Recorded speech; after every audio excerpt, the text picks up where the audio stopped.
The clock on the microwave blinked 11:47 p.m. when I first started to worry.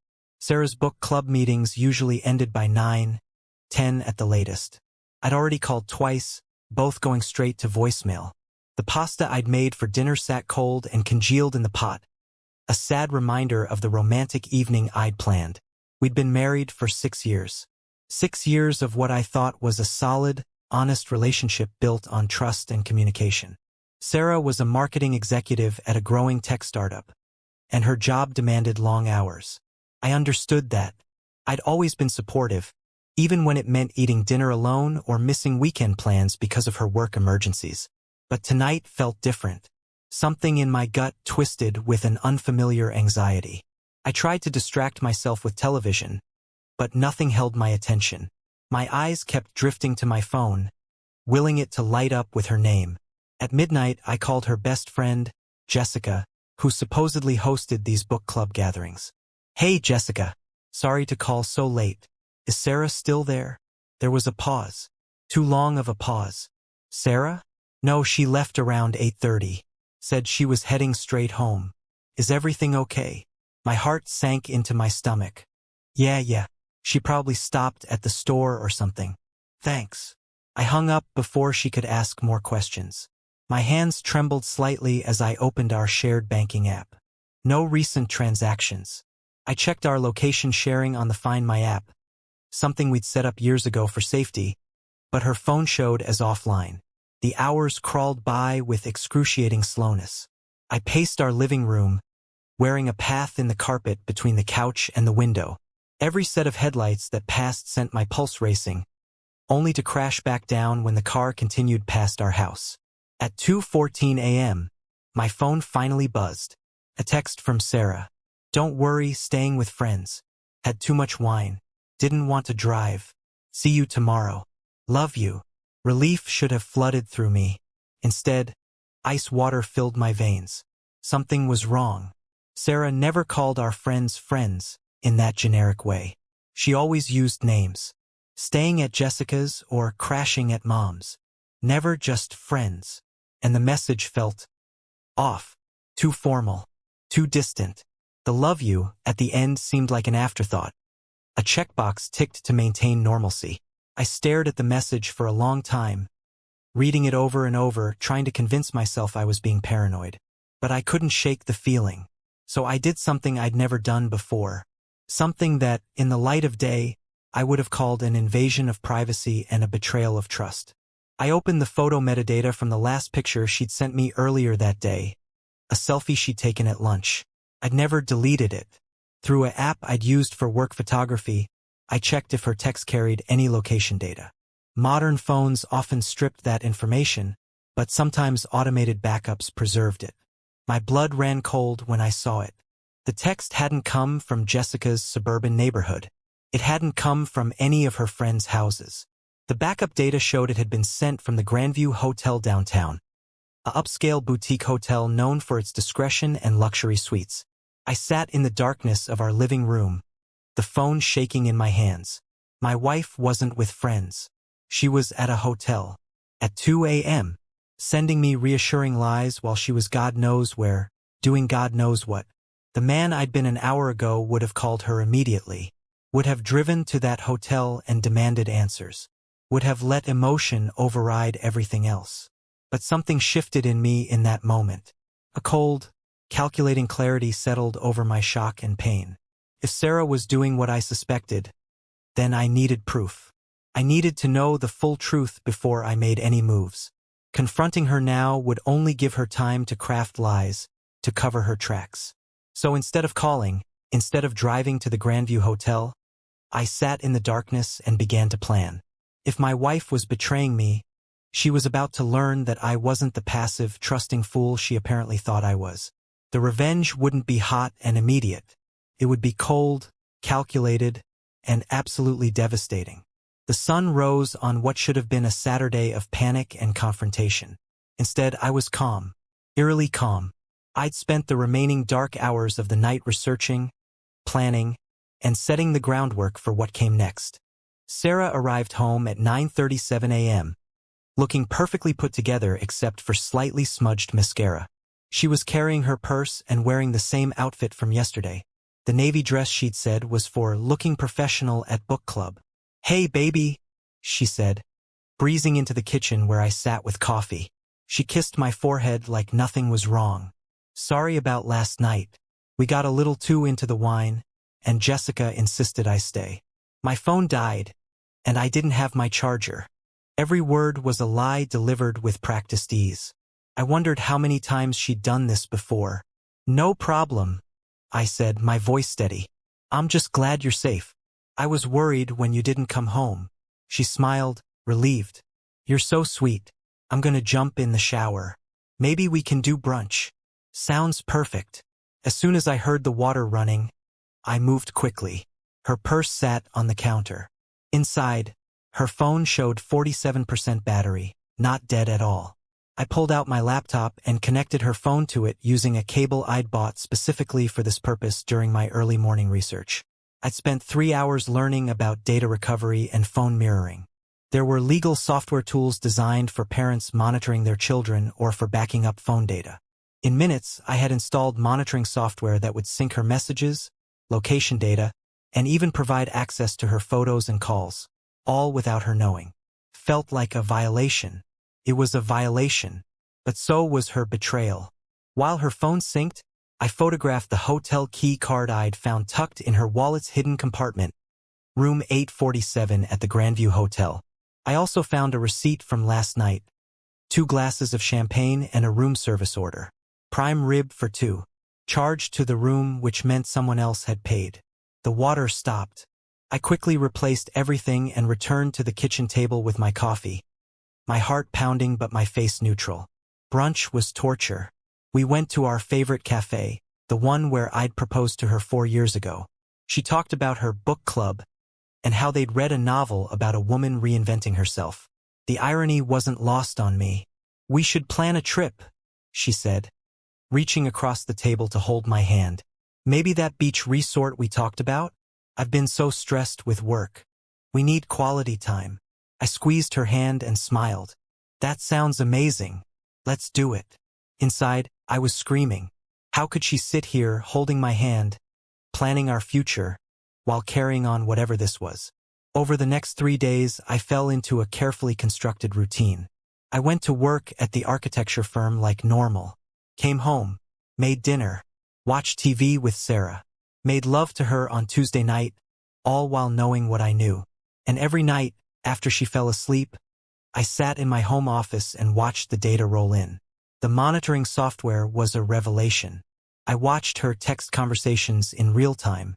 There was a contact saved as Marcus Client, but the messages were anything but professional. "Can't wait to see you Thursday. Same place. God, yesterday was incredible. I can't stop thinking about you. He suspects nothing. We're careful." Each message was a dagger. Marcus. His name was Marcus.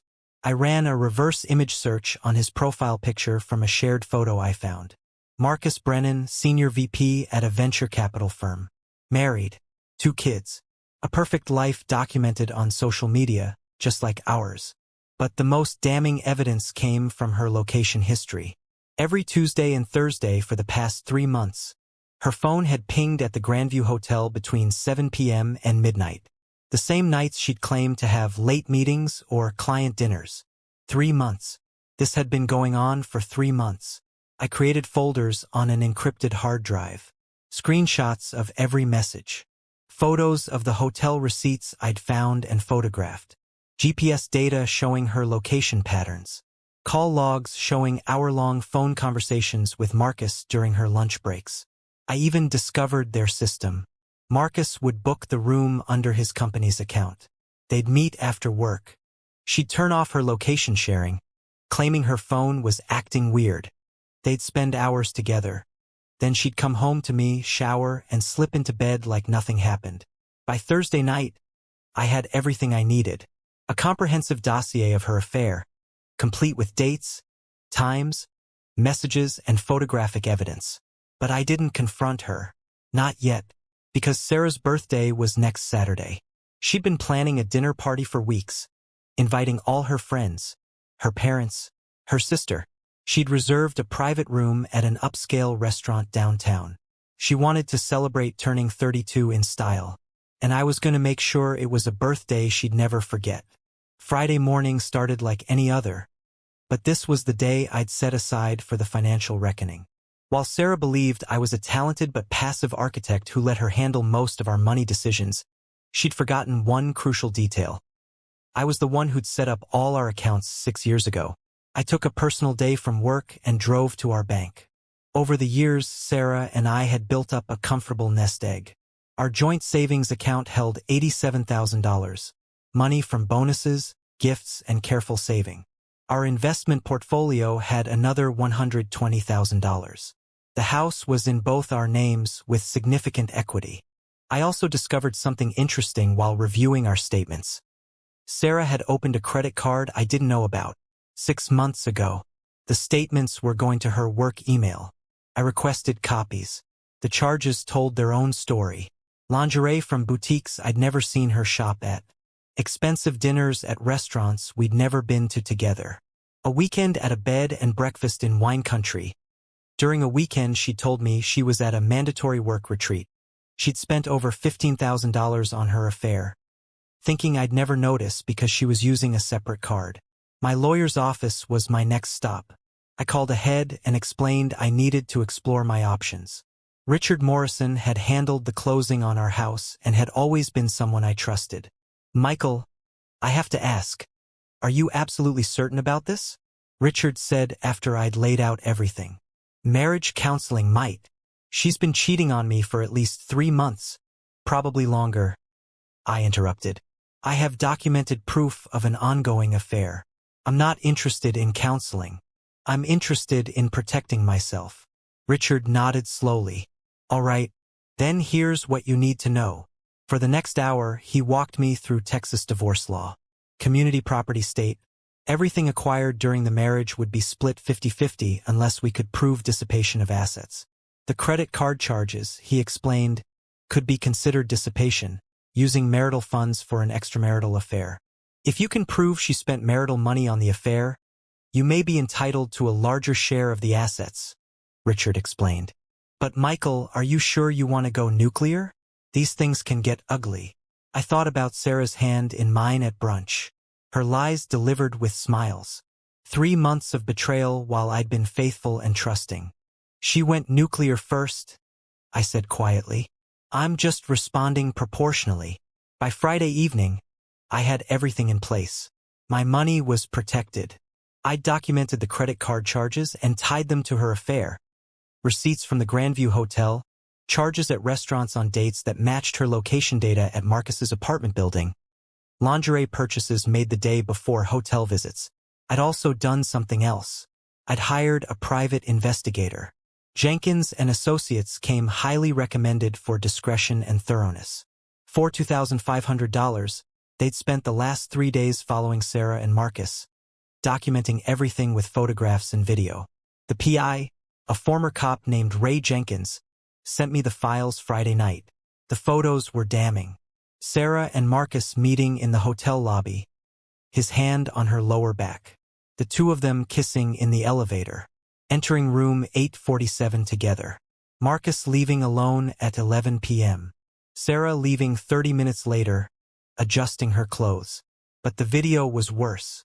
Ray had used a parabolic microphone in the hotel bar where they'd met before going upstairs. The audio was crystal clear. When are you going to tell him? Marcus asked. Sarah's laugh was bitter. Tell Michael? Please. He's comfortable.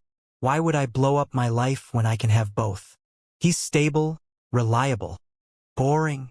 Marcus supplied. I was going to say safe. You're the excitement. He's the security. I'm not giving up either. I played that video 3 times, each replay numbing me further. This wasn't just an affair. She'd calculated this. Decided I was worth keeping around for stability while she got her thrills elsewhere. That night, Sarah came home from another late meeting and found me on the couch watching a movie. Hey honey, tomorrow's the big day. She was bright, excited. I can't believe everyone's coming to my party. It's going to be perfect. It definitely will be memorable. I agreed. She kissed my cheek. I'm going to turn in. Big day tomorrow. Love you. Love you too, I said automatically. After she went upstairs, I opened my laptop one more time. I'd been working on a special project all week. A slideshow. I'd titled it, The Nights You Said You Were Working. It was a comprehensive visual timeline of Sarah's affair, complete with screenshots of texts, photos from the PI, location data maps, and even excerpts of that devastating audio. Tomorrow, during her birthday dinner, in front of her parents, her sister, her friends, all the people she'd lied to for months, they were going to see exactly who Sarah really was. My finger hovered over the save button. This was the point of no return. Once I did this, there was no going back. Our marriage would be over. Our life together would implode. But then I remembered her words. He's stable, reliable, boring. He's the security. I saved the file and began uploading it to a USB drive. Some people say revenge is a dish best served cold. I was about to serve it at the perfect temperature. Saturday arrived with deceptive normalcy. Sarah was radiant with excitement, flitting around the house in her bathrobe, talking on the phone with the restaurant to confirm the reservation while simultaneously texting her guests. 23 people confirmed, she announced, kissing me as I made breakfast. This is going to be amazing. Thank you for being so supportive, babe. Anything for you, I said, and I meant it in a way she couldn't understand yet. She disappeared into the bedroom to start the hours-long process of getting ready. I heard the hairdryer, smelled her expensive perfume, listened to her singing along to music. She had no idea that in a few hours, this happiness would shatter into a million pieces. I spent the morning making final preparations. I'd called the restaurant yesterday, speaking with the manager, Daniel, who I'd tipped handsomely for his cooperation. So you want to do a slideshow during dinner? He'd confirmed. That's actually pretty common for birthdays. We have a projector system in the private dining room. Perfect. I'll bring it on a USB drive. Can we set it up before guests arrive? Absolutely. We'll make it happen. I also made one more call to Marcus Brennan's wife, Olivia. That had been the hardest decision, but ultimately I'd decided she deserved to know. Her life was built on lies too. Mrs. Brennan? You don't know me, but I have some information about your husband that you need to see. Could we meet for coffee this morning? There had been resistance at first, suspicion. But something in my voice must have convinced her, because 90 minutes later, I sat across from Olivia Brennan at a Starbucks 20 miles from home. She was beautiful, blonde, polished, probably around 40. She looked at me with a mixture of concern and wariness. I'm going to be direct, I said, sliding an envelope across the table. Your husband is having an affair with my wife. This has been going on for at least 3 months. That envelope contains proof. Her face went white. What? No. Marcus wouldn't. Please, look at the evidence before you dismiss it. With trembling hands, she opened the envelope. I'd included printed screenshots of messages, photos from the PI, copies of the hotel receipts. I watched her face crumple as she went through each piece of evidence, the reality crushing her initial denial. I'm so sorry, I said quietly. I debated whether to tell you, but I thought you deserved to know. My wife's having a birthday party tonight at Caruso's restaurant at 7. Private dining room. I'm planning to reveal the affair there. I wanted you to know in case you wanted to do something with this information. She looked up at me, tears streaming down her face, but there was steel in her eyes now. What time did you say? 7 p.m. Caruso's downtown. She nodded slowly, carefully placing the photos back in the envelope. Thank you for telling me. I need to think about what to do. We parted ways, two strangers united by betrayal. By 6 p.m., I was dressed in my best suit, USB drive in my pocket. Sarah looked stunning in a red dress that probably cost more than my monthly salary. We arrived at Caruso's at 6:30 to greet guests as they arrived. The private dining room was beautiful. Exposed brick walls, soft lighting, an elegant table set for 23. And at the far end, a projection screen and sound system for the special tribute video I'd told the restaurant about. Daniel, the manager, caught my eye and nodded. Everything was set. Guests began arriving. Sarah's parents looking proud. Her sister Jessica with her husband. Friends from work. Her college roommate who'd flown in from Seattle. Everyone was smiling, laughing, hugging Sarah and wishing her happy birthday. I played the perfect husband, shaking hands, accepting compliments on how wonderful Sarah and I were together. Inside, my heart was pounding like a war drum. At 7:15, everyone was seated. Drinks had been ordered. The energy was festive, warm. Sarah was glowing at the head of the table, her mother on one side, her best friend on the other. That's when the private dining room door opened one more time. Olivia Brennan walked in, and not alone. Marcus was with her, or rather, she was dragging him by his arm, her face a mask of cold fury. The room went quiet as heads turned toward the unexpected guests. "I'm sorry to interrupt," Olivia said, her voice shaking but clear. "But I think there's something everyone here needs to know." Sarah's face went pale. She looked at Marcus, then at me. I saw the exact moment she understood. "Michael," she started to stand. "Sit down, Sarah," I said quietly. "Everyone, please. I know this is unexpected, but there's something I need to share. I was going to wait until after dinner, but since we have some surprise guests, let's do this now." I walked to the front of the room and nodded to Daniel. The lights dimmed slightly. The projection screen came to life. "I made a video tribute for Sarah's birthday," I announced to the room. "It's called The Nights You Said You Were Working." I pressed play. The slideshow began with a wedding photo of Sarah and me, happy and in love. Then the screen changed to a text message screenshot dated 3 months ago. "Can't wait to see you tonight. The usual place." Gasps rippled through the room. Sarah's mother made a small sound of distress. The slideshow continued, methodical and devastating. Screenshots of increasingly explicit messages between Sarah and Marcus. Photos from the PI showing them entering the hotel together. Location data maps showing Sarah's phone at the Grandview Hotel every Tuesday and Thursday. Credit card statements highlighting charges for lingerie, hotels, romantic dinners. Then came the audio. Sarah's voice filled the room, crystal clear. "Tell Michael? Please. He's comfortable. Why would I blow up my life when I can have both? He's stable, reliable." Marcus's voice. "Boring. Sarah. I was going to say safe. You're the excitement. He's the security. I'm not giving up either." The final slide was simple. "Happy birthday, Sarah. I want a divorce." The silence that followed was deafening. 23 people sat frozen, their faces showing various shades of shock, horror, and pity. Sarah was standing now, tears streaming down her face, her mouth opening and closing but no words coming out. Her father was the first to speak, his voice heavy with disappointment. "Sarah, how could you?" "Daddy, it's not, he's twisting things." She pointed at me, desperate. "Michael, please, we can talk about this privately." "We're past private conversations," I said calmly. "You had 3 months to talk to me, 3 months to tell me the truth. Instead, you lied every single day while spending our money on hotel rooms and calling me boring to your boyfriend." Marcus had tried to leave, but Olivia blocked his path.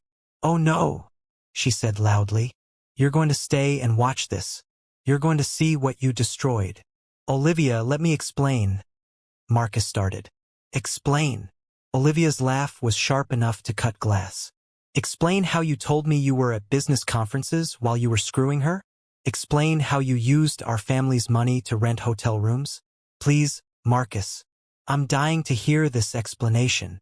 Sarah's sister Jessica stood up, her face flushed with anger. "Sarah, I covered for you. You told me you were at book club at my house and I believed you. I lied to Michael when he called that night. How could you make me part of this?" "Jess, please." "No." Jessica's voice cracked. "I looked him in the eye and lied for you. Do you know how that makes me feel?" Sarah's mother was crying quietly. Her college roommate had already gathered her things and left. Others were pulling out their phones, probably texting friends about the dramatic implosion they were witnessing. One of Sarah's co-workers, a woman named Bethany, stood up and addressed the room. "I just want to say, We all knew something was happening between Sarah and Marcus at the office. We suspected but didn't have proof.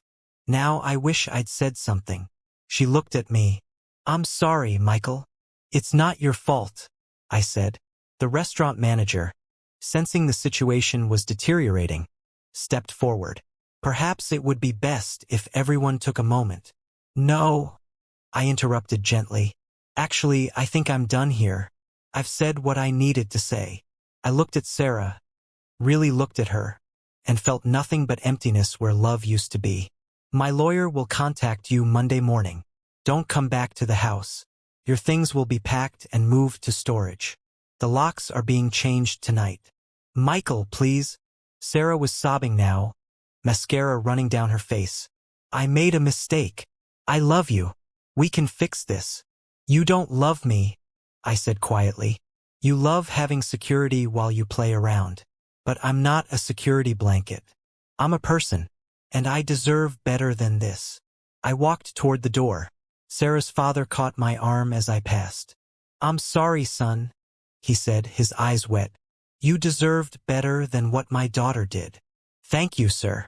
Olivia Brennan approached me as I reached the exit. Thank you for telling me. I'm filing for divorce too. And I'm making sure everyone at Marcus's firm knows exactly why. I nodded. Good luck. I walked out of Caruso's restaurant and into the cool evening air. Behind me, I could hear shouting, crying, chaos. But I kept walking, getting into my car, driving away from the wreckage of my marriage. 3 months later, the divorce was finalized on a Tuesday. Sarah fought it at first, then tried to negotiate for more money, then finally accepted the inevitable. The credit card charges I documented as dissipation of assets meant I got a larger share of our savings. The house was sold, and we split the proceeds. Sarah lost her job at the tech startup. Not because of the affair with Marcus officially, but because the drama made her position untenable. Last I heard, she'd moved to another state to start over. Marcus and Olivia's divorce was messier. She got primary custody of their kids and most of their assets. Marcus was demoted at his firm after his affair became public knowledge. Turns out, sleeping with clients' employees while using company resources wasn't great for his career. As for me, I moved into a downtown loft with exposed brick and huge windows. I threw myself into work and got promoted to senior architect. I started working out, picked up photography as a hobby, and even tried dating again, though I was taking it slow. People asked if I regretted the public nature of my revenge. If I wished I'd handled it differently. The truth? Some nights, I wondered if I'd been too harsh, if I'd let anger drive me to cruelty. But then I'd remember sitting in our dark living room at 2 a.m., reading her lie about staying with friends while she was at a hotel with another man.